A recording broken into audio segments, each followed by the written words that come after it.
প্রিয় দর্শক, এখন দেখবেন ভিটিভি ইউএসের ঈদের বিশেষ অনুষ্ঠান ঈদ আনন্দ আড্ডা। সঞ্চালনায় সৈয়দা সোহানা আক্তার। অতিথি সাংস্কৃতিক ব্যক্তিত্ব মুক্তি জহির এবং বাংলা ভাষার বরেণ্য কবি কাজী জহিরুল ইসলাম। অমন রমজানের ওই রোজার শেষে এলো খুশির ঈদ, তুই আপনাকে আজ বিলিয়ে দেশন আসমানি তাগিদ। সুপ্রিয় দর্শক শ্রোতা বন্ধুরা, সকলকে ঈদের শুভেচ্ছা, ঈদ মোবারক। আজকের আমরা হাজির হয়েছি ঈদ আনন্দ আড্ডা এই অনুষ্ঠান নিয়ে। আমাদের মাঝে উপস্থিত আছেন দুজন গুণী ব্যক্তি, যাদের কথা শুনবো, যাদের সাথে আমরা কথা বলবো। এবং আমি আরেকটু বলতে চাই, আমাদের মাঝে যিনি বসে আছেন তিনি একজন কবি। আমরা দেখতে পাচ্ছি আমাদের সামনে কবিতার বই।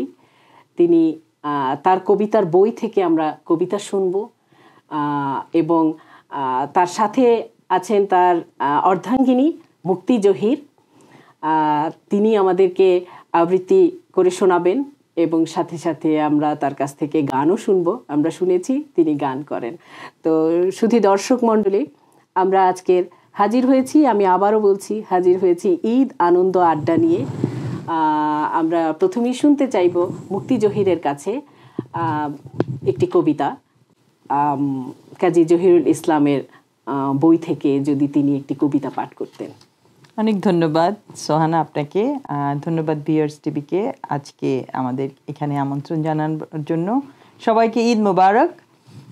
আমি পড়ছি কবিতার শিরোনাম, কবি কাজী জহিরুল ইসলামের একটি কবিতা। কবিতার শিরোনাম দেহকাব্য 46।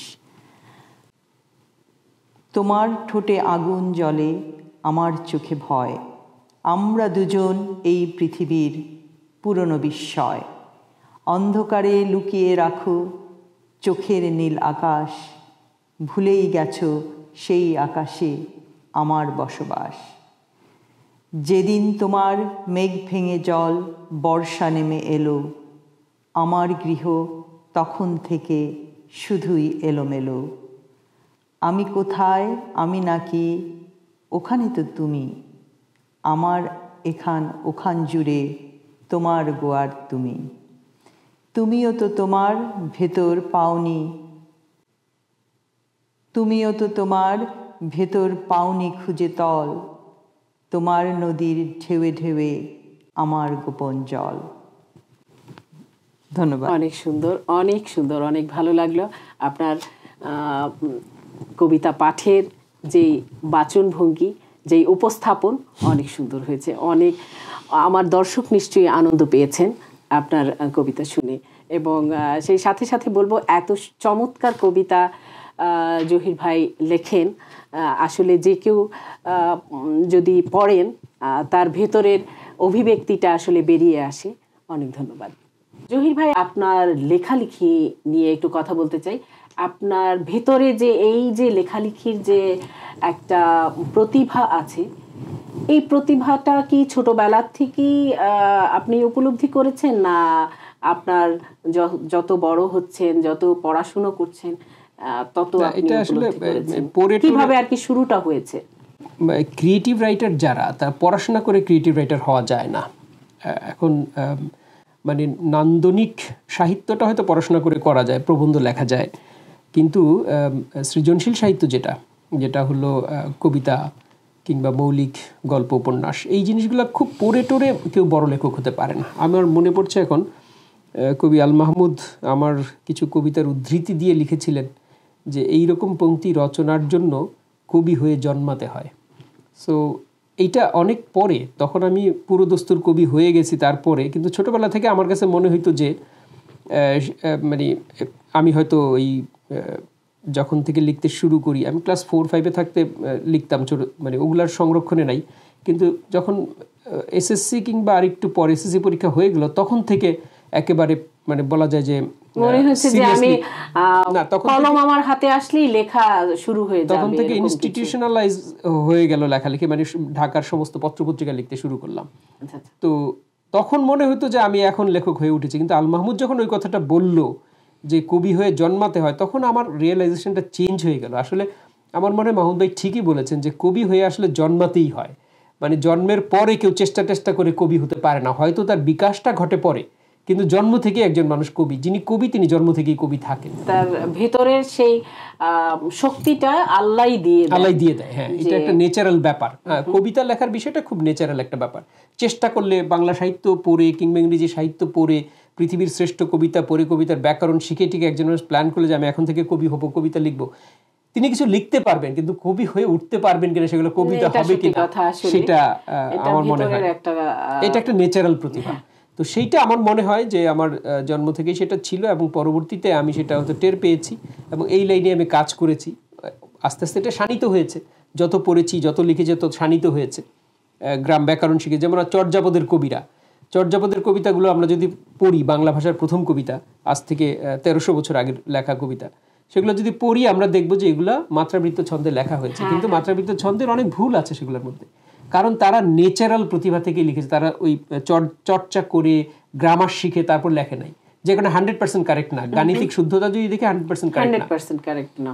তো সেইরকম একজন মানুষ যখন বাই বর্ন পোয়েট হয়ে যায়, বাই বর্ন শিল্পী হয়ে যায়, আমাদের অনেক বাউল শিল্পীরা আছে না, জীবনে কোনদিন সারগাম শিখে নাই, কিন্তু তারা গান গাইতেছে, সুরে গাইতেছে, তালে গাইতেছে, তারপরে কোথাও না কোথাও একটু ভুল হয়। ওদেরকে যখন আমরা মডার্ন স্টুডিওতে নিয়ে আসি, তখন কিন্তু আবার গ্রুমিংটা করি, শেখাই এটাকে তাল লয়টা শিখে তারপর বলি যে তুমি এখন গাও। এখন মডার্ন স্টুডিওতে আসলে আমরা গ্রামাটিক্যালি শুদ্ধ করে নিয়ে আসি।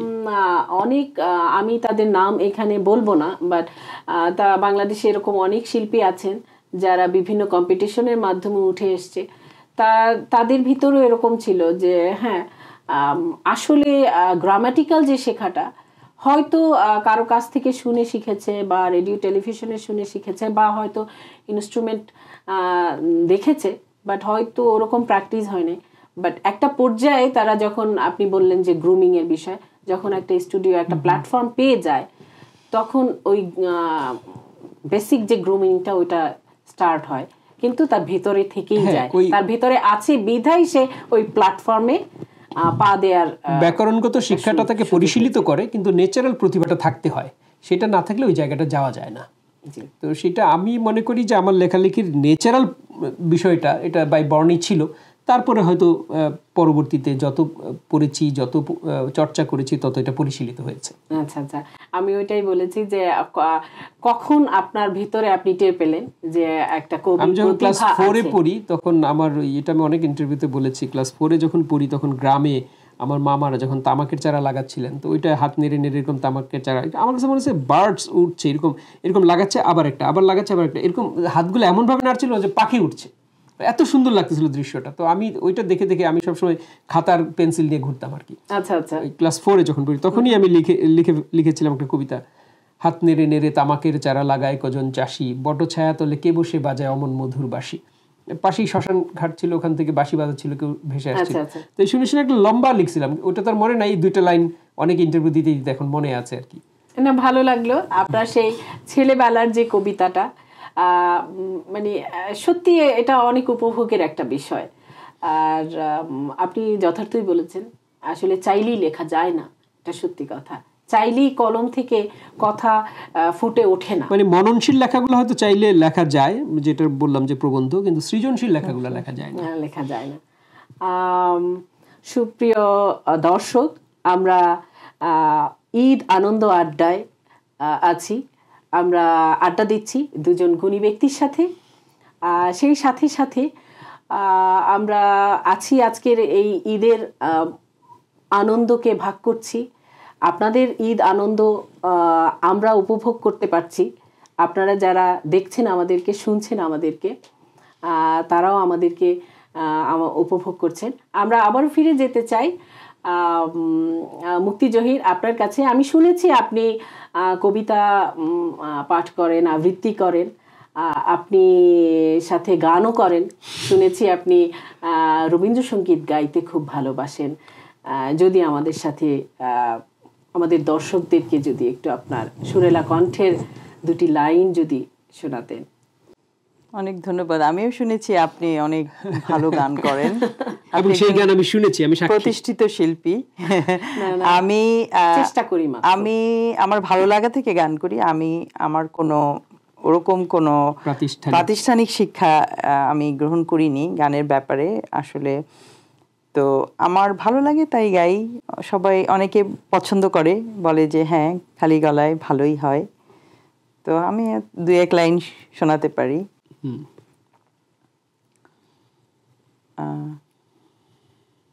আমার আবার এখন হয়তো দেখা যাবে যে আমি গানের কথা ভুলে যাচ্ছি।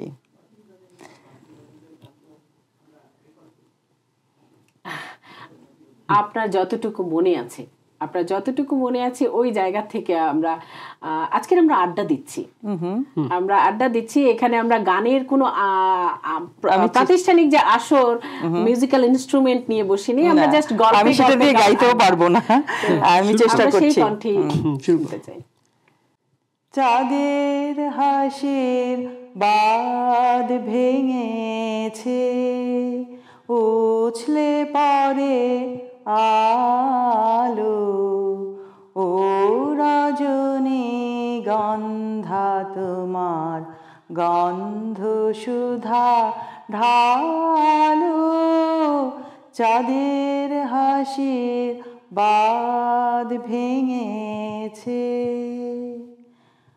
পাগল হাওয়া বুঝতে না রে, ডাক পড়েছে কোথায় তারে, ফুলের বনে যার পাশে যায় তারে লাগে ভালো, ও রজনী গন্ধা তোমার গন্ধ সুধা ঢালো, চাঁদের হাসির বাঁধ ভেঙেছে।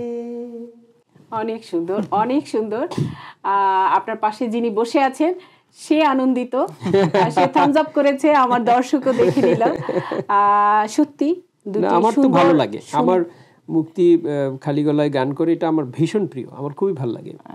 আমাদেরও ভালো লাগলো। আপনার এই এত ভালো একজন শ্রোতা যদি পাশে থাকে তখন কিন্তু আসলে ভেতরের প্রতিভা আরো বিকশিত হতে চায় এবং বিকশিত হয়। ঠিক তেমনি আমি মুক্তি জহির আপনাকেও বলবো, আপনার মতো একজন সঙ্গিনী তার সাথে আছে বিধায় সে তার লেখাকে আরো পরিশীলিত করতে পারছেন, আরো বেগবান গতিতে সে এগিয়ে যাচ্ছে। তার ভেতরের যে প্রতিভাটা, সৃজনশীল প্রতিভাটা, সে বলেছে ছোটবেলার থেকেই আছে। কিন্তু একজন মানুষ যখনই মানুষ গৃহে ফেরে হচ্ছে শান্তির জন্য, নীড়ে ফেরে শান্তির আশায়। আমরা বাইরে সারাদিন থাকি, তারপরেও গৃহে ফিরে আমরা শান্তির অন্বেষণে। সেই শান্তিটা যখন এমনভাবে আসে, সাপোর্টিভভাবে আসে, তখন আর বাধা কই লেখালেখিতে বা শিল্পচর্চায় বা যেভাবেই আমরা আমাদের নিজেদেরকে বিকশিত করতে চাই না কেন। আমরা অনেক সময় পার করছি, আমাদের আনন্দকে ভাগাভাগি করছি। আমরা জহির ভাইয়ের কাছে, তিনি আমাদেরকে কথা দিয়েছেন, তার কণ্ঠে আমরা কবিতা শুনতে চাচ্ছি। দেখি এখান থেকে একটু পড়ি। অনেক ধন্যবাদ। আমি একটু মাঝখানে সে কবিতা বার করুক, মানে এটা শুনতে খুবই ভালো লাগে। সবাই এটা মনে করে যে আমি তাকে অনেক উদ্বুদ্ধ করি বা আমার কারণে সে এত লেখে, কিন্তু ব্যাপারটা সেরকম না। তার আসলে লেখা, এটা তার প্রতিভা, এটা একটা অনবদ্য প্রতিভা। এটা আমার জায়গায় অন্য কেউ হলেও উনি লিখতেন, এবং এটি বলে আমি আসলে না, আমি যেটা আমার দায়টা আর কি আমি পরিষ্কার করতে চাই। আপনি সুন্দর কথা বলেছেন। প্রতিভা তো আসলে ধরে রাখা যায় না, জোর করে আটকে রাখা যায় না। তারপরেও আমি কিন্তু শুরুতেই বলেছি, নীড়ে ফেরে মানুষ শান্তির অন্বেষণে। অনেক ধন্যবাদ। আচ্ছা, মুক্তি শুরু করেছে প্রেমের কবিতা দিয়ে, আমি প্রেমের কবিতাই পড়ি। প্রথম যে কবিতাটি পড়ছি শিরোনাম তুমি। তখন আমার 21 পা, তোমার ছিল 16। বিকেল হলে চিলেকোঠার জানালাটা খোলো। তুমি ছিলে দুধে আলতা, আমার গায়ে কালো। আমার ছাদে মেঘলা আকাশ, তোমার ছাদে এক ফালি রোদ সহসা চমকালো। তখন তুমি ফ্রক ছেড়েছ, মাঝে মধ্যে শাড়ি। চিলেকোঠার পাশেই ছিল আমার ভাড়া বাড়ি। তখন আমার জানলা জীবন, জানলাতে চোখ, জানলা খুলে শুই। দৃষ্টি দিয়ে দেখি তোমায়, একটুখানি ইচ্ছে দিয়ে ছুঁই। এক বিকেলে ঝড় এলো খুব, বজ্রপাতও ছিল। শূন্য ছাদে মেঘের দাপট, এক ফোঁটা নেই নীল। ঝড়ের রাতে তোমার গেটে ফুল শোভিত গাড়ি। তুমি এখন অন্য পাড়ায়, অন্য কারো বাড়ি। অনেক সুন্দর, অনেক অনেক সুন্দর। আচ্ছা, আমরা আরো শুনতে চাই, আমার দর্শক নিশ্চয়ই আরো শুনতে চায়। আমি এরপরে আরো একটা ছোট্ট কবিতা পড়ছি, এটাও প্রেমের কবিতা। তুমি আমার ষড়ঋতু। তোমার বুকে যখন ওঠে কালবৈশাখী ঝড়, আমি তখন ভয়ের ভিটে নড়বড়ে এক ঘর। তোমার চোখে বর্ষা নামে যদি, আমি হব কীর্তিনাশা নদী। শরৎ যদি মেঘের ভেলা, তোমার কালো চুলে পথ হারাবো আমি তখন পথের কথা ভুলে। অঙ্গে যখন হেমন্ত রং, কাঁচা হলুদ সোনা, অবাক চোখে দেখব শুধু, কিচ্ছুটি বলবো না। শীতের রাতে যদি তোমার হু হু করে মন, আমি হব উষ্ণ আলিঙ্গন। বসন্ত কি তোমার দেহে হাসে, আমি তবে কোকিল হব ভরা ফাগুন মাসে। ধন্যবাদ। অনেক অনেক ভালো লাগলো। এই কবিতা শেষ নয়, আমরা আরো শুনবো, কারণ জানার শোনার শেষ নেই। আমাদের মাঝে উপস্থিত আছেন কাজী জহিরুল ইসলাম, তিনি একজন কবি। আজকের আমরা তাকে কবি সম্বোধিত করতে চাই। তার হাজারো গুণের পেছনে রেখে আজকের আমরা উপস্থিত হয়েছি। আজকের তাকে নিয়ে আমরা আড্ডা দিচ্ছি, এবং সাথে মুক্তিযোদ্ধী তার অর্ধাঙ্গিনী আছেন, তার সাথেও আমরা গল্প করছি। ভালো লাগছে। এখন জানতে চাইবো আপনাদের আজকের যেহেতু ঈদ, আজকের ঈদের শুরুটা, আজকের সকালটা কেমন ভাবে শুরু হয়েছে, কেমন ভাবে আপনারা নিউ ইয়র্কে আজকের ঈদটা শুরু করলেন? আচ্ছা, আমি একটু বলি, তারপর মুক্তি বলবে। ঈদের তো একটা কালচারাল একটা ফিলোসফি আছে। ঈদ শুধু না, যে কোনো ধর্মীয় উৎসবেরই। সেটি হচ্ছে যে মুক্তি একটু বলল যে আমরা যখন বাংলাদেশে ছিলাম, ঈদের দিন সকালটা নিজের বাড়িতে থেকে দুপুরে চলে যাই আমাদের বাড়িতে, সেখান থেকে তাদের বাড়িতে। এটাই আসলে ঈদের মূল সাংস্কৃতিক প্রতিশ্রুতি। ঈদের বলে না, যে কোনো ধর্মীয় উৎসবে এটাই আমরা করি, যাতে ইউনাইটেড হওয়া, একত্রিত হওয়া, সকলের সঙ্গে, বিশেষ করে যারা নিকট আত্মীয়, যারা কাছের মানুষ যারা, তাদের সঙ্গে একটা এটাকে কি বলে, রিইউনিয়ন হওয়া। এটাই হচ্ছে উৎসবের একটা বড় লক্ষ্য। তো সেই কাজটি তো আমরা এখানে করতে পারছি না। তো আমরা যেটা করি, আমরা এই যে বন্ধুরা, ধরেন 100 বন্ধু আছে, 100 বন্ধুর মধ্যে আবার কয়েকজন খুব ঘনিষ্ঠ, তাদেরকে মনে হয় যে এরাই আমার নিকট আত্মীয়। তো সেটা আমরা করি ঈদের দিন সকালবেলা। মুক্তি তো প্রচুর রান্নাবান্না সবসময় করে, আজকেও করেছে। আমরা সেমাই খেয়ে আমি মসজিদে গেলাম, নামাজ পড়লাম, এবং তারপরে আমরা এই ঈদের আজকের এই টেলিভিশনে অনুষ্ঠান করছি। এবং এখান থেকে বেরিয়ে আমরা আবার যাব হলো আমাদের যারা খুব কাছের আত্মীয় স্বজন কয়েকজন আছে, কয়েকজনকে কমিটমেন্ট করা আছে, তাদের বাড়িতে যাব। তো এইটা একটা মোটামুটি বলা যায় যে রুটিনেই পরিণত হয়েছে। সব ঈদেই এটা হয়। আবার দেখা যায় যে আমাদের বাসায় আবার যদি আমরা আজকে সময় করতে না পারি, দেখা যায় কালকে আবার সারাদিন ধরে অতিথিরা আমাদের বাসায় আসতে থাকবে। এইভাবেই আমরা ঈদের আনন্দটা এইভাবে আমরা জানতে চাইবো। মুক্তি জহির, আপনার কেমন লাগে এখানে আজকের? আপনি তো বহু বছর ধরে নিউ ইয়র্কে ঈদ করছেন, বাট আজকের ঈদটা কেমন ভাবে শুরু করেছেন এবং কেমন লাগছে? না, আমার তো খুব ভালো লাগে ঈদের দিন। আমরা মানে রোজা রাখার পরে ঈদের দিনটা তো খুবই স্পেশাল। আরও স্পেশাল লাগে যে আমি আমার যারা এখানে বন্ধু পরিবার, তাদের সাথে এখানে আমি তাদেরকে বন্ধু পরিবারই মনে করি। আমাদের বেশ অনেকগুলো পরিবার আছে যাদেরকে আমরা আমাদের খুব কাছের মানুষ মনে করি, এবং তারা আমাদের সুখে এবং আমাদের দুঃখে তারা সব সময় আমাদের পাশে থাকেন। পরিবারের মতোই থাকেন এবং আমাদের যাদের নিজস্ব পরিবার বর্গের, জহির ভাই বলেছেন যে এটা করে নিতে হয়, আমরা নিজের ব্লাড কানেকশন, যে ব্লাডের যারা এখানে নাই, অনেকের আছে, তারা সৌভাগ্যবান। আমরাও বলবো আমরা যে দুর্ভাগ্যবান তা নয়, তবে আমরা আমাদের মতো করে, আপনি বলেছেন সুন্দর কথা যে বন্ধু পরিবার গড়ে নিয়েছি, বন্ধু পরিবারের সাথে ভাগাভাগি আনন্দটা, এটা খুব সুন্দর একটা কথা বলেছেন। সেটা করতে হবে। আপনি যেখানেই যান, আমরা যখন যেখানে গিয়েছি, যেমন আমার ঈদ কেটেছে, আমি ইংল্যান্ডে ছিলাম 4 বছর, সেখানে আমার পরিবার ছিল ওখানে, আমার কাজিন ছিল, আমার মামার ফ্যামিলি এবং মামাতো ভাই বোন ওরা ছিল, এবং তখন আমার কিন্তু বন্ধুর মানে সেরকম ভাবে আমার বন্ধু গড়ে উঠলেও তারা একটু দূরে থাকতো, কিন্তু খুব কাছে তারা ছিল, একদম পাশাপাশি আমার নেইবারের মতোই। তো তাদের সাথে আমরা ঈদ ভাগাভাগি করতাম। আমার সেই সময়টার কথাও মনে পড়ে।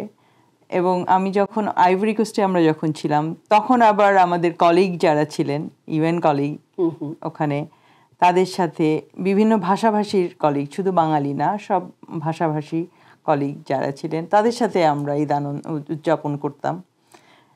তবে আমি আপনার কথার মাঝেই আবার বলতে চাই একটু, আমার কাছে যেটা মনে হয়, যেমন বাংলাদেশে এখনো ওই রেওয়াজটা ওইভাবে গড়ে ওঠেনি যে ঈদের দিন মেয়েরাও নামাজ পড়তে যাওয়া। এইখানে এই উপভোগ করি, আমি ভীষণ রকম উপভোগ করি। আমি জানি না আপনি কিভাবে উপভোগ করেন, যে সকালবেলা যে পরিবারের যে পুরুষ যারা আছেন সবাই একসাথে, নারী পুরুষ মিলে একসাথে যে ঈদগাহে নামাজ পড়া এবং সবার সাথে দেখা, আমি ভীষণ রকম উপভোগ করি, খুব ভালো লাগে। খুব ভালো বাংলাদেশে এখন শুরু হয়েছে, কোন মসজিদে এই ব্যবস্থাটা আছে। এই অভিজ্ঞতাটা আসলে আমিও নিতে চাই, কিন্তু আমার হয়ে ওঠেনি। কারণ হচ্ছে আমার একটি বিশেষ চাহিদা সম্পন্ন মেয়ে আছে।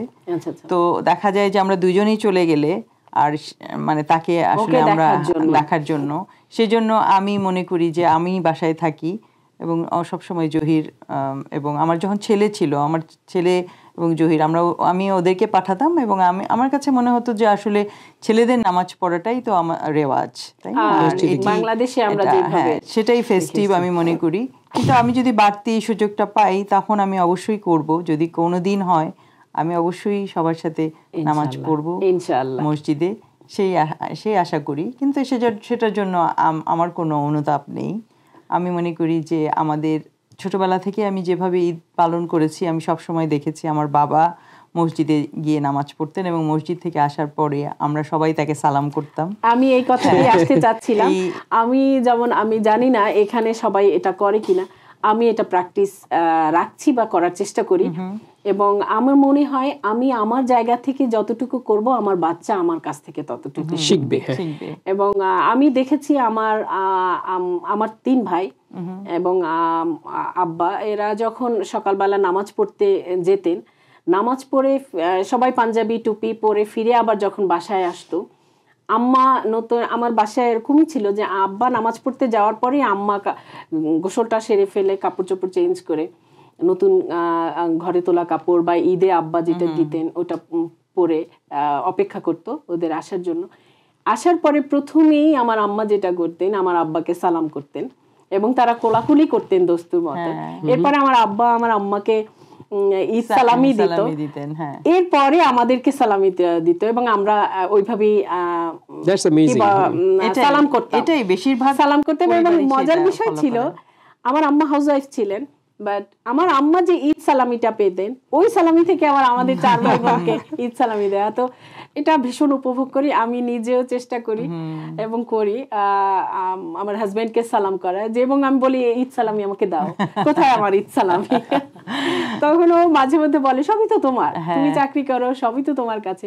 তারপরেও আমি আলাদা করে ঈদ সালামি চাই, যে এটা আমার। এটা একটা মজা আছে অন্যরকম। সেটাই আমার ভালো লাগে। একটা আচ্ছা, আমরা তো জানি, মুক্তি একটু আগে বললো যে আপনি চমৎকার গান করেন। আমরা এই খালি গলা, এখন তো গান না শুনে আমি যাচ্ছি না, আমরা আপনার একটা গান শুনি।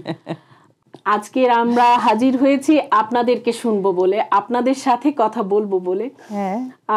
আর আমি তো দর্শকরা উপভোগ করবে আপনার গান, সেটাও একটা বাড়তি অনুষঙ্গ যোগ হবে আজকের অনুষ্ঠানে। নিশ্চয়ই। আমি আসলে খুব শুনতে চাচ্ছি, আমি কখনোই শুনিনি। আমি শুনেছি জহিরের কাছে আপনি খুব ভালো গান করেন, এবং আমি মনে করি যে দর্শকরা আসলে চেষ্টা এই করি অনুষ্ঠানে তবে অনেক দিন হচ্ছে প্র্যাকটিস নেই, যদিও হারমোনিয়াম বাসায় একটা আছে, কিন্তু হারমোনিয়াম ধরলেই যেটা হয় যে একটু বসলে স্যাটারডে সানডে স্পেশালি চেষ্টা করি মাঝে মধ্যে, কিন্তু আমার ছেলে এসে চলে আসে, হয় বলবে মাম্মি তুমি আমার সাথে প্লে করো, নচেত বলবে যে মাম্মি আমি বাজাবো, আমি প্লে করব, তুমি আমাকে প্লে করতে দাও। এটা মনে পড়ে গেল, মুক্তি শুরু করেছিল আমাদের ছেলে হওয়ার পরপর, তো ও করতো কি এসে হারমোনিয়ামের উপরে বসে থাকতো। হ্যাঁ, আমার ছেলেও মাঝে বাজাতে দিবে না। তারপর থেকে আমার আর আসলে ওই মানে প্র্যাকটিসটা করা হয়, এই জন্য হয় না। তারপরে 2 লাইন করব, আমার দর্শকরা গাইতে গাইতে যদি 4 লাইন মনে হয়। আমার দর্শকরা ক্ষমা সুন্দর দৃষ্টিতে দেখবেন। আমি আজকে আসলে গানের জন্য আসিনি, আমি গুণী ব্যক্তিদের সাথে গল্প করতে এসেছি, আপনাদের সাথে গল্প করতে এসেছি। আমি চেষ্টা করব আপনার মতো করেই বলবো, যে আসলে কোন গানটা যে করব এই মুহূর্তে বলতে পারছি না, তবে চেষ্টা করি। আমি ওপার বাংলার, মানে ওপার বাংলা বলতে কলকাতার একজন শিল্পীর গানে 2 লাইন গাইতে চাই। তুমি না হয় রহিতে কাছে, কিছুক্ষণ না হয় আরো রহিতে কাছে, আরো কিছু কথা না হয় বলিতে মোরে, এই মধুক্ষণ মধুময় হয়ে না হয় রহিত ভোরে, আরো কিছু কথা না হয় বলিতে মোরে, সুরে সুরভিতে না হয় ভরিত বেলা, মরেলে চলল বাতাস করিত খেলা, সুরে সুরভিতে না হয় ভরিত বেলা, মরেল চলল বাতাস করিত খেলা, তখন না হয় ভোরে রয়ে রয়ে গেল ও গো, না হয় রহিতে কাছে, কিছুক্ষণ না হয় আরো রহিতে কাছে, আরো কিছু কথা না হয় বলিতে মোরে, এই মধুক্ষণ না হয় ভরে রয়ে। অনেক ভালো, অনেক চেষ্টা করেছি। আসলে অনেকদিন পরে দর্শকদেরকে বলবো ক্ষমা সুন্দর দৃষ্টিতে দেখবেন, হয়তো আমি শেষ করে উঠতে পারিনি, দর্শকরা আনন্দ সুন্দর দৃষ্টিতে দেখেছে। শুধু দর্শক, আমরা আজকের উপস্থিত হয়েছি ঈদ আনন্দ আড্ডা এই অনুষ্ঠান নিয়ে। আমরা আমাদের মাঝে উপস্থিত আছেন কাজী জহিরুল ইসলাম এবং মুক্তি জহির।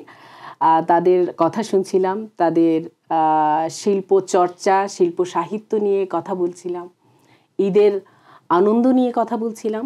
নিশ্চয়ই আপনাদের ভালো লাগছে। আমরা আবারও ফিরে যাব জহির ভাই আপনার কাছে। আপনার লেখালেখি, এই যে নিউ ইয়র্কে আপনি, আমি দর্শকদেরকে আপনার মুখ থেকেই জানাতে চাই যে আপনার লেখালেখির পাশাপাশি আপনি আর কি করছেন নিউ ইয়র্কে? নিউ ইয়র্কে তো আমি নিউ ইয়র্কে আছি তো কর্মসূত্রে। আমি জাতিসংঘে কাজ করি দীর্ঘ 25 বছর ধরে। 11 সালে পোস্টিং নিয়ে নিউ ইয়র্ক জাতিসংঘ সদর দপ্তর হেডকোয়ার্টারে আসি এবং তখন থেকে এখানেই আছি। সো এই কর্মসূত্রেই নিউ ইয়র্কে থাকা। আমরা তো আর এখানকার নাগরিক না, গ্রিন কার্ডও না, আমরা জাস্ট কর্মসূত্রে এখানে থাকি। আচ্ছা। আবার পৃথিবীর অন্য দেশে বদলি হলে সেখানে চলে যাব।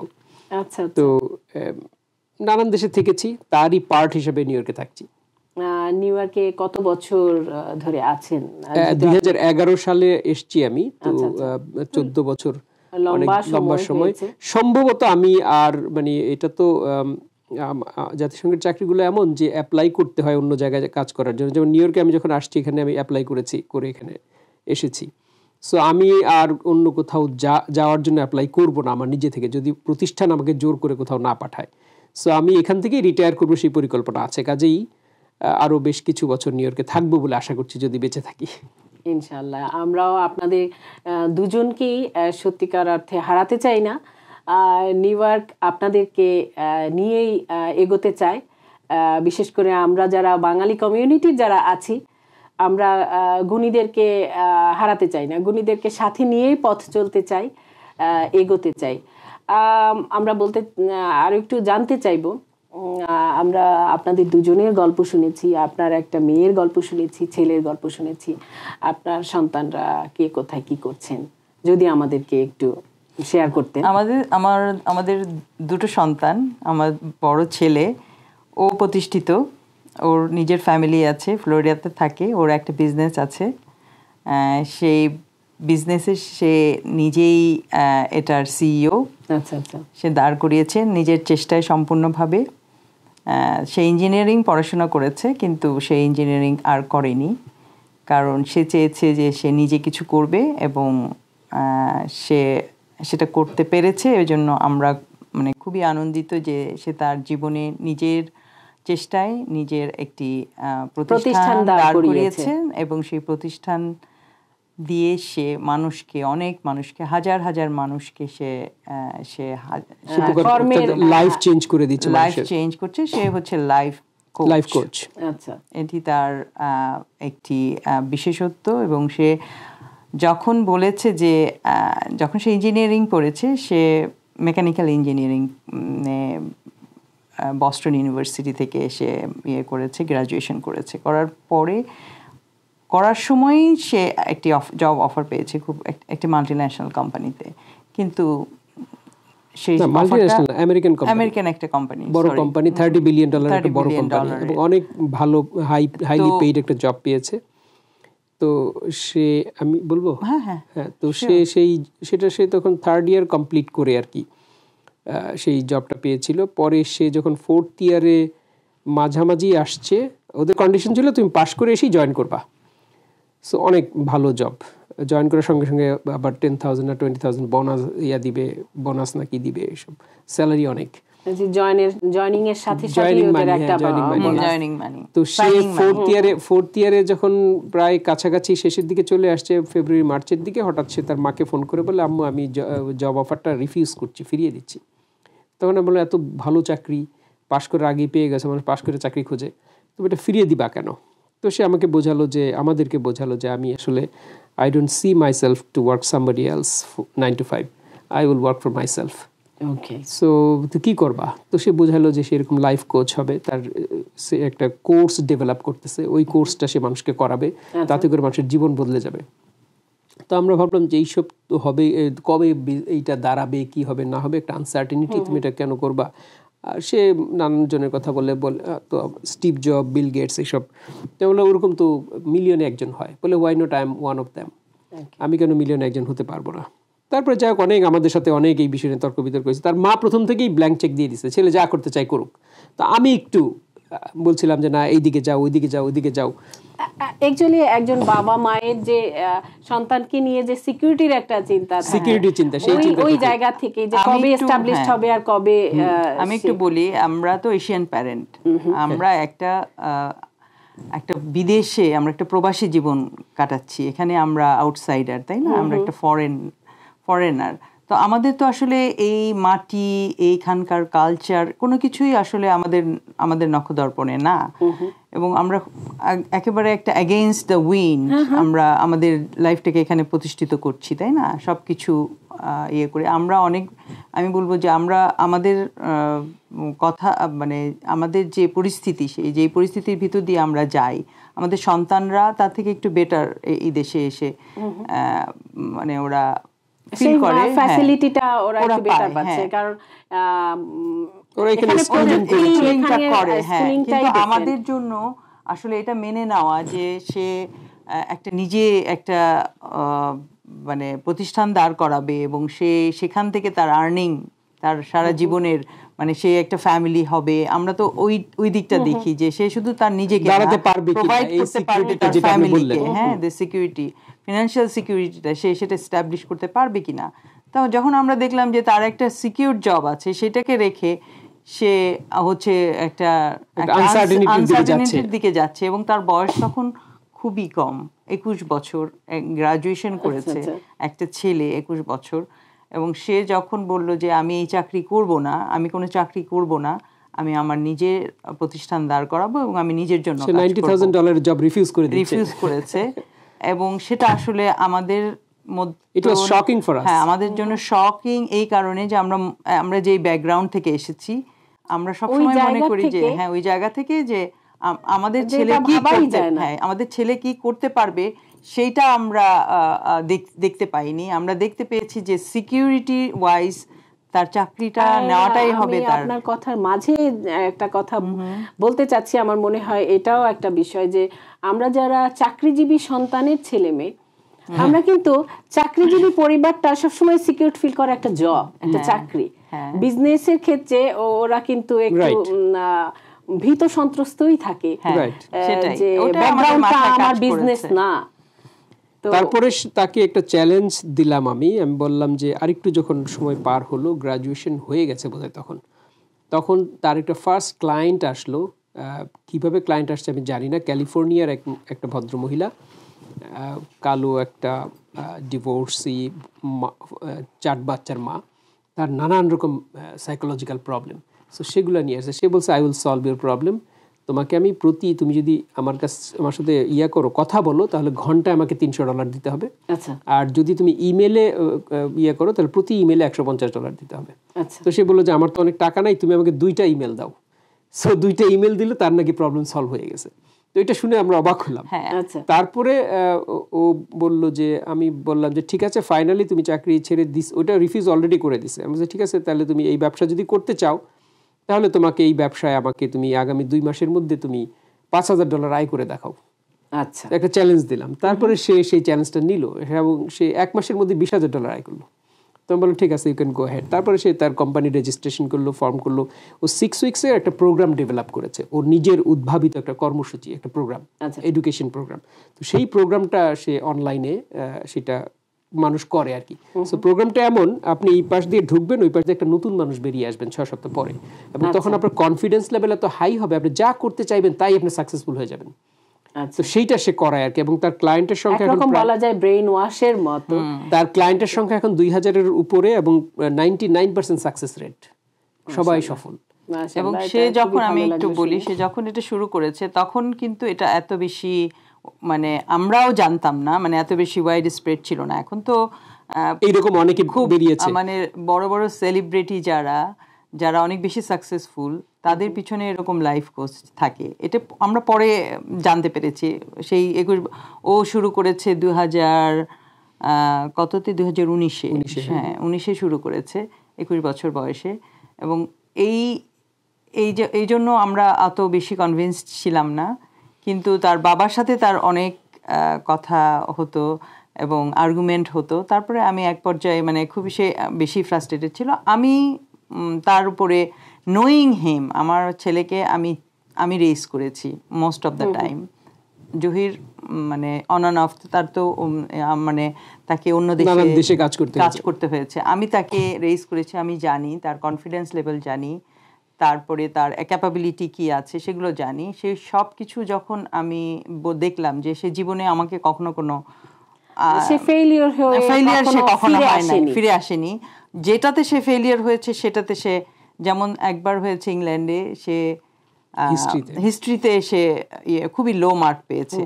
তো তারপরে নেক্সট মানে ফাইনাল এক্সামে গিয়ে সে মানে এত ভালো করেছে যে সে হলো রেকর্ড। ব্রেনসাইড হাই স্কুলের হিস্ট্রি ডিপার্টমেন্টের নাম লেখা আছে, বলছে যে আমাদের হিস্ট্রিতে এত ভালো আর কেউ করে নাই, স্কুলের হিস্ট্রিতে। সে ছোটবেলা থেকে সে খুবই ইন্ডিপেন্ডেন্ট ছিল এবং ছোটবেলা থেকে আমরা ওভাবেই তাকে ইয়ে করেছি যে ইন্ডিপেন্ডেন্টলি তাকে তার লাইফ ইয়ে করতে হবে। সে ইন্ডিপেন্ডেন্ট ছিল, তার পড়ালেখায় আমাকে কখনো নাক গলাতে হয়নি ছোটবেলা থেকেই, একদম ছোটবেলা থেকেই। তো সব কিছু যখন আমি দেখলাম তখন আমি তার বাবাকে চ্যালেঞ্জ দিলাম, আমি বললাম যে ঠিক আছে ও যদি ফেলিয়ার হয়, হ্যাঁ তাহলে ওর বয়স এটা বলছে যে ও ফেল করলে করুক না, 2 বছর পরে ফিরে এসে আবার ওর 21 বছর 21 বছরের একটা ছেলেকে আমাদের বাংলাদেশি যে কালচারে 21 বছরের একটা ছেলেকে মা কিন্তু সবকিছু করে দেয় এবং খাইয়ে দেয়, তারা বাবা পকেট মানি দেয়, সেই পকেট মানি দিয়ে চলে। এবং আমি দেখেছি যে মা খাইয়ে দেয়, খাইয়ে দিলে সেই বাচ্চা খায়। শুধু ছেলে না, মেয়েকেও 21 বছরের মেয়েকে মা খাইয়ে দেয় দিতে আমি দেখেছি। তো আমি বললাম যে আমার ছেলের 21 বছর, এই বয়সে সে যদি নিজে ইনিশিয়েটিভ নিয়ে তার বিজনেস দাঁড় করাতে চায়, আই এম উইথ হিম। এবং সে যদি ফেইলিয়ার হয়, I am with him, because আমি তখন জানবো যে হ্যাঁ আমার ছেলে চেষ্টা করেছে কিন্তু সে পারেনি, সেটার জন্য আমি সে থ্যাঙ্কস পাওয়ার যোগ্য, সে অ্যাপ্রিসিয়েশন পাওয়ার যোগ্য যে সে চেষ্টাটা করেছে, যে সাহসটা দেখিয়েছে, সেটাই আমার মা হিসাবে আমি এটা সেলিব্রেট করব। কিন্তু তারপরে যদি সে ফেলিয়ার হয়ে এসে বলে যে মা বাবা এটা ডিডন্ট ওয়ার্ক, দেন আমরা তখন তাকে বলবো যে ওকে তাহলে চলো তুমি আমাদের কথা শোনো। তখন আমাদের আরো বেশি স্ট্রংলি আমরা তখন বলতে পারবো, ওকে গাইড করতে পারবো। না, এটা মুক্তি সবসময় ওই সময়টাতে মুক্তি খুব সাপোর্ট দিয়েছে এবং আমাকেও বলেছে, কনভিন্স করেছে, না হলে ওকে ও যে এক্সপ্লোর করার সুযোগটা ওকে সাপোর্ট দেয়া, আমরা হয়তো না করলেও হয়তো করতো, আমরা জানি না সেটা, কিন্তু বাবা মার সাপোর্ট নিয়ে করা সেটার অনেক ব্যাকিংস, যে সে ফেলিওর যদি হয়ে যায়, যদি বা যে 100% আমি উইন হব, তারপরেও নিজের ভিতরে কিন্তু নিজের মানুষের ভেতরটাও বলে যে 1% যদি আমি না হই, তখন আমি আবার ফিরে আসতে পারবো বা আবার নতুন ভাবে শুরু করতে পারবো। ওই যে আস্থার জায়গাটা, সেই আস্থার জায়গাটাও কিন্তু মানুষকে সামনের দিকে এগিয়ে নিতে সাহায্য করে। ওর শুরুটা যে আমাদের সাপোর্ট নিয়ে করতে পেরেছে, এটা তো ওর কনফিডেন্স বাড়িয়েছে। আমি ওইটাই বলেছি যে আস্থার জায়গাটাই কিন্তু সামনে মানুষকে এগিয়ে নিয়ে যায়। হি ওয়াজ ভেরি ভেরি হ্যাপি এবং সে মূলত আমাদের বাসা থেকেই তার বিজনেসটা শুরু করেছে এবং সে আমাদেরকে বলেছে যে ইউ আর উইথ মি, আমাকে তোমাদের ফুল সাপোর্ট করতে হবে। আমি বলছি ওকে, আমরা তোমাকে ফুল সাপোর্ট করব। এবং সে যখন যেটা করতে চেয়েছে, যেভাবে করতে চেয়েছে, আমরা তাকে একটা আলাদা অফিস রুম দিয়ে দিয়েছি এবং কিছুদিন পর সে বলছে আমি অফিস রুম নিয়েছি, তোমাদের ভাড়া দিব। সে ভাড়া দিত, সে আমাদেরকে ভাড়া দিয়েছে যে আমি তোমাকে আমি এটা করলে একটা কি বলে লায়াবিলিটি তৈরি হয় যে আমাকে দিতে হবে, আমাকে রেন্ট দিতে হবে। এই যে ভেতরের মানুষটাকে আরো গতিশীল করেছে যে আমার দায়বদ্ধ আছে, আমি একটা রুম নিয়েছি, সেই অফিসটা একটা রেন্ট আছে, এটা আমাকে কাউকে পে করতে হবে, দ্যাট মিন্স আমার টার্গেটে আমার যেতে হবে, নিজেকে নিজের কাছে টার্গেট। এক্স্যাক্টলি, সেটাই। ওর তো ওইটা খুব, বোর্ড আছে, বোর্ডে টার্গেট সেট করতো, সাপ্তাহিক target, monthly target, yearly target, এগুলো সমস্ত কিছু সেট করে ম্যানিফেস্টেশন যেটা ও বলে আর কি, যে ম্যানিফেস্টেশন ছাড়া। এবং আমাদেরকেও সে আমাকে অনেক সে গাইড করতো। আমার মেন্টর আমি বলবো, যখন সে এখন তো একটু দূরে থাকে, এখন তার নিজের ফ্যামিলি হয়েছে, আমাদের দেখা হয়, প্রতিদিনই কথা হয়, কিন্তু কথা হয় পারিবারিক বিষয়। কিন্তু একটা সময়, ওই সময়টাতে সে আমাকে ইন্সপায়ার করতো, আমাকে মেন্টরিং করতো, আমাকে বলতো তুমি এভাবে করো, তুমি এভাবে করো। আমি হি ওয়াজ মাই গুরু, লাইক সেটাই আমি বলবো যে আমি অনেক গুরু অফ মেনি পিপল। এবং আমাকেও সে ইয়ে করতো। আমি ডিপ্রেস থাকলে সে আমাকে বলতো না তোমার তো এটা করতে হবে, আসো আমার সাথে যোগা, সেই যোগা করতো, আসো তুমি আমার সাথে। তারপর আমাদের দুজনকে এসে বলবে তোমরা তো জিম করো না, তোমরা তো শুধু খাও, আসো আমাদের সাথে। আব্বু এবার এসে আমাকে নিয়ে গেছে, আব্বু চল, আমি তো জিমে যাই, এমনিতেই যাই। সে বলে তো না তুমি জিমে কি করো, চলো আমি তোমাকে দেখাই দিব। সে আমাকে জোর করে নিয়ে গেছে, বলে এই এক্সারসাইজ গুলো তুমি করবা, ওগুলো দেখিয়ে দিয়েছে। তারপরে আমরা যখন ওর ওখানে যাই তখন আমাদেরকে খেলতে নিয়ে যায়, যে চলো গলফ খেলতে চলো, আমরা গলফ খেলি। তারপরে আরো স্পোর্টসে নিয়ে যায়, যে তোমাদের অনেক অ্যাক্টিভিটি করতে হবে, যত বেশি তুমি অ্যাক্টিভিটি করবা তত বেশি তুমি হ্যাপি থাকবা। আচ্ছা, আমরা এই গল্পের, আমি শুরুতেই বলেছি আমাদের গল্প চলতেই থাকবে। আসলে আমাদের গল্পের শেষ নেই। আমরা শুনে ভালো লাগলো আপনার পরিবারের কথা, আপনার সন্তানের কথা। শুধু দর্শক, আমরা আজকের ঈদ আনন্দ আড্ডা নিয়ে হাজির হয়েছি আপনাদের মাঝে এবং আমরা অনেক আড্ডা দিচ্ছি।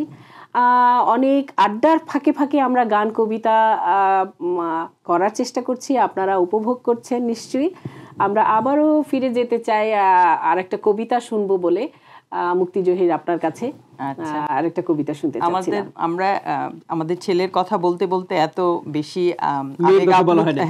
আবেগ আপ্লুত হয়ে গিয়েছি যে আমাদের মেয়ের কথা বলা হয়নি। আমাদের দুটো ছেলে মেয়ে, আমার ছেলের নাম হচ্ছে অগ্নি এবং মেয়ের নাম জল। আমরা যেহেতু কবির পরিবার সেই জন্য আমাদের মেয়ে হচ্ছে, ওর বয়স 21 বছর, ও স্কুলে যায়, ও একটু বিশেষ চাহিদা সম্পন্ন স্পেশাল নিচ্ছে বাচ্চা। তো সে আমাদের সব সময় সঙ্গী। এটা হচ্ছে আমাদের অনেক আমাদের বেবি। আমাদের ছেলে বলে তোমাদের সারা জীবনের একটা বেবি তোমাদের কাছে থাকবে, এভাবে তোমরা ওকে রেইজ করবা এবং তোমরা দেখবা যে ও তোমাদের কখনোই ছেড়ে যাবে না। তো ও আসলে আমাদের কখনোই ছেড়ে যাবে না, জীবনটাই এমন, তার জীবনটা এরকম। এই জন্য আমরা প্রতিটা মানুষেরই জীবনে গল্প থাকে, কিছু গল্প থাকে ভালো লাগা, আনন্দ, বেদনা, সব নিয়েই আমরা মানুষ, সব নিয়েই আমাদের জীবন। আমরা ফিরে যেতে চাই আমাদের কবিতায়। পড়ছি কবিতার শিরোনাম তুমি এবং আমি। আমি ভোরবেলা, তুমি হাসি হাসি রোদেলা আকাশ। আমি দুঃখ, তুমি অনাবিল দীর্ঘশ্বাস। আমি প্রতিবিম্ব, দেয়ালে শোভিত তুমি এক নতুন আয়না। সারাদিন সেই ছবি আর কোনোখানে সে যায় না। আমি এই পৃথিবীর এক মামুলি কলম, তুমি ধবধবে সাদা পৃষ্ঠা। আমি আগামীকালের প্রতিশ্রুতি, তুমি সাফল্যের ঠিক নিষ্ঠা। আমি ঘড়ি, তুমি প্রবহমান সময়। আমি কর্ম, তুমি তার পরিচয়। আমি জল, তুমি অথই বর্ষা। আমি সূর্যোদয়, তুমি আলোকিত ভোর ফর্সা। আমি নিঃশ্বাস, তুমি মূর্ত অস্তিত্বের কায়া। আমি হেঁটে যাই, তুমি নিরাপদ ছায়া। অনেক সুন্দর, অনেক সুন্দর। আপনি একটু আগেই বলছিলেন আপনার সন্তানের কথা, আপনার মেয়ের কথা, যে আপনাকে ছেড়ে যাবে না, আমৃত্যু আপনার সাথে আছে।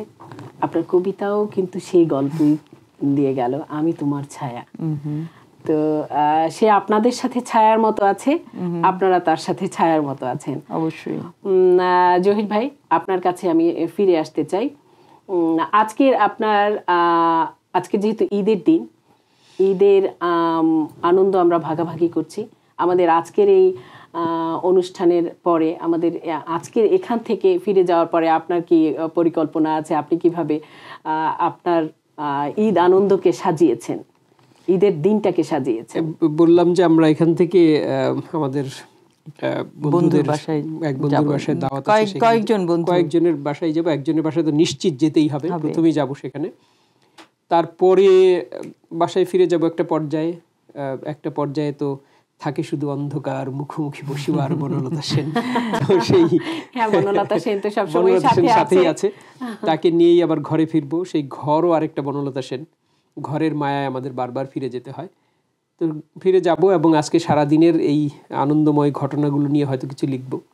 এই আবার লেখা শুরু হবে। আমরা দর্শকদেরকে, আমার দর্শকরা নিশ্চয়ই অপেক্ষা করছেন আপনার কণ্ঠে আর একটা যদি কবিতা শোনা যায়। তো দর্শকরা অনেক পারম্পর্যহীন সম্পর্ক সূত্র, এই বই থেকে একটা কবিতা পড়ি। কবিতার শিরোনাম বইটি তুমি আদ্যপান্ত পড়েই ফেলো।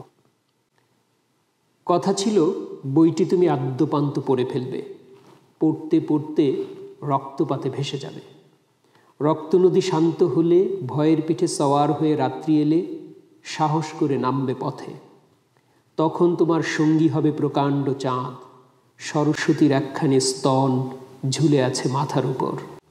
গ্রন্থ থেকে পংক্তি কিছু আসবে নেমে, তোমার সাথে দূরের পথে যাত্রী হবে।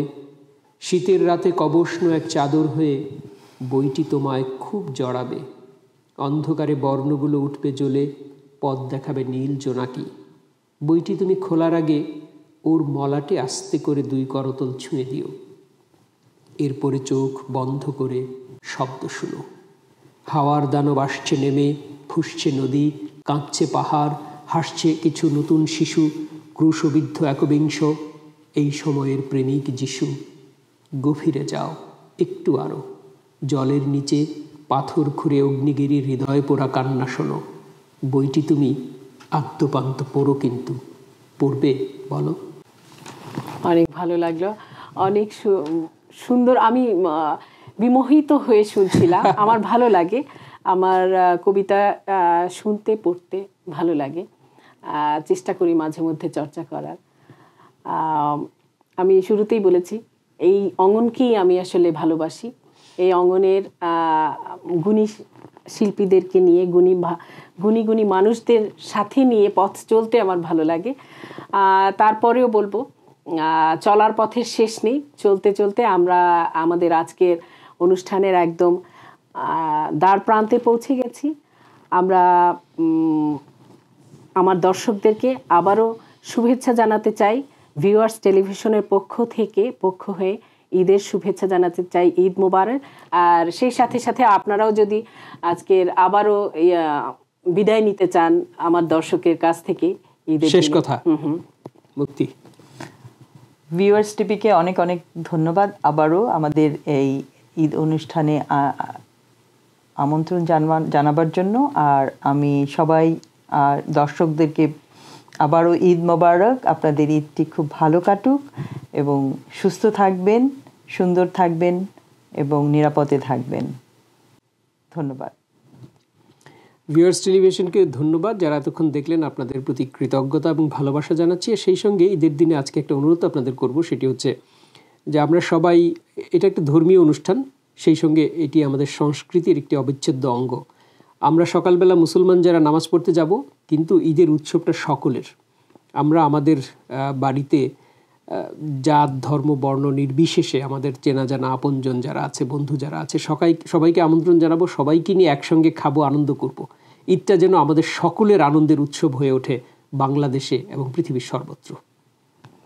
ধন্যবাদ কবি জহিরুল ইসলাম এবং মুক্তি জহির, আপনাদেরকে আমাদের আজকের এই অনুষ্ঠানে এসে আমাদের অনুষ্ঠানকে আলোকিত করবার জন্যে। সেই সাথে সাথে আমি আরেকটা লাইন সুরের সাথে বলতে চাই। আবার হবে তো দেখা, এ দেখাই শেষ দেখা নয় তো। শুধু দর্শক, ঠিক তাই, আবারও অন্য কোনো অনুষ্ঠানে, অন্য কোনো ভাবে, অন্য কোনো রূপে হাজির হব আপনাদের মাঝে, এই গুণী শিল্পীদের, এই গুণী ব্যক্তিদের, গুণী মানুষদেরকে নিয়ে।